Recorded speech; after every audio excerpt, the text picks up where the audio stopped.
মানে মই সন্মানীয় হীৰেণ গোহাঁই ডাঙৰীয়াক সন্মান কৰোঁ, তেখেত আমাৰ শিক্ষাগুৰু। কিন্তু কংগ্ৰেছ দলটোৰ এনেকুৱা অৱস্থালৈ গুচি গ'ল যে কংগ্ৰেছ দলটো এতিয়া হীৰেণ গোহাঁই ডাঙৰীয়াৰ দৰে ব্যক্তিক ঠিকা ভিত্তিত এই দায়িত্ব দিবলগীয়া হ'ল। শুভেচ্ছা থাকিল কংগ্ৰেছ দলটোলৈকে আৰু বিৰোধীলৈকে। তেখেতসকলৰ কেতিয়াবা তেওঁলোকে যোৱা ইলেকশ্যনত দেখিছোঁ তেওঁলোকে এলায়েন্স কৰিছে, আকৌ ইলেকশ্যনৰ দিনাখনে ভাঙিছে। এইবিলাক টুটু মেমে তেওঁলোকৰ চলি থাকে আৰু তেওঁলোকে ক্ষমতাৰ কাৰণে বিলাসী হোটেলত বহি তেওঁলোকে এই ধৰণৰ ব্যৱস্থাত তেওঁলোক থাকে।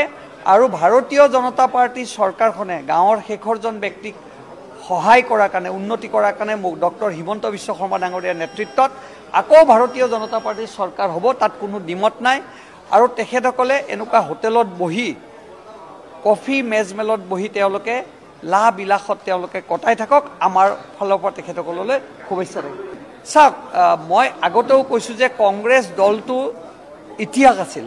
তেওঁলোকে নিজে দাবী কৰে যে আমি স্বাধীনতাৰ পৰা স্বাধীনতা আনিছিলোঁ। সেই দলটো আজি কাৰোবাৰ হাতত তুলি দিবলগীয়া হ'ল।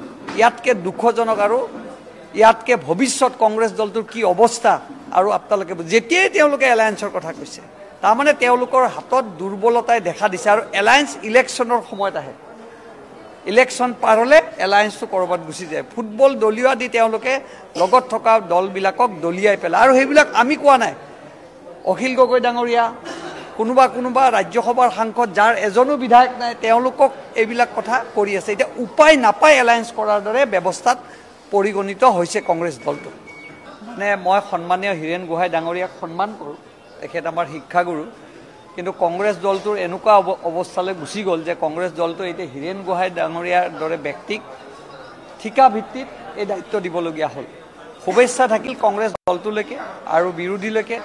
তেখেতসকলৰ কেতিয়াবা তেওঁলোকে যোৱা ইলেকশ্যনত দেখিছোঁ তেওঁলোকে এলায়েন্স কৰিছে, আকৌ ইলেকশ্যনৰ দিনাখনে ভাঙিছে। এইবিলাক টুটু মেমে তেওঁলোকৰ চলি থাকে আৰু তেওঁলোকে ক্ষমতাৰ কাৰণে বিলাসী হোটেলত বহি তেওঁলোকে এই ধৰণৰ ব্যৱস্থাত তেওঁলোক থাকে। আৰু ভাৰতীয় জনতা পাৰ্টীৰ চৰকাৰখনে গাঁৱৰ শেষৰজন ব্যক্তিক সহায় কৰাৰ কাৰণে, উন্নতি কৰাৰ কাৰণে ডক্টৰ হিমন্ত বিশ্ব শৰ্মা ডাঙৰীয়াৰ নেতৃত্বত আকৌ ভাৰতীয় জনতা পাৰ্টীৰ চৰকাৰ হ'ব, তাত কোনো দ্বিমত নাই। আৰু তেখেতসকলে এনেকুৱা হোটেলত বহি, কফি মেজমেলত বহি তেওঁলোকে লাহ বিলাসত তেওঁলোকে কটাই থাকক। আমাৰ ফালৰ পৰা তেখেতসকললৈ শুভেচ্ছা থাকিল। চাওক, মই আগতেও কৈছোঁ যে কংগ্ৰেছ দলটো ইতিহাস আছিল।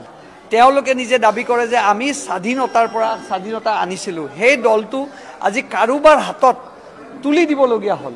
ইয়াতকৈ দুখজনক আৰু ইয়াতকৈ ভৱিষ্যত কংগ্ৰেছ দলটোৰ কি অৱস্থা আৰু আপোনালোকে যেতিয়াই তেওঁলোকে এলায়েন্সৰ কথা কৈছে, তাৰমানে তেওঁলোকৰ হাতত দুৰ্বলতাই দেখা দিছে। আৰু এলায়েন্স ইলেকশ্যনৰ সময়ত আহে, ইলেকশ্যন পাৰ হ'লে এলায়েন্সটো ক'ৰবাত গুচি যায়। ফুটবল দলিওৱা দি তেওঁলোকে লগত থকা দলবিলাকক দলিয়াই পেলায়। আৰু সেইবিলাক আমি কোৱা নাই, অখিল গগৈ ডাঙৰীয়া, কোনোবা ৰাজ্যসভাৰ সাংসদ যাৰ এজনো বিধায়ক নাই, তেওঁলোকক এইবিলাক কথা কৰি আছে। এতিয়া উপায় নাপায় এলায়েন্স কৰাৰ দৰে ব্যৱস্থাত পৰিগণিত হৈছে কংগ্ৰেছ দলটো।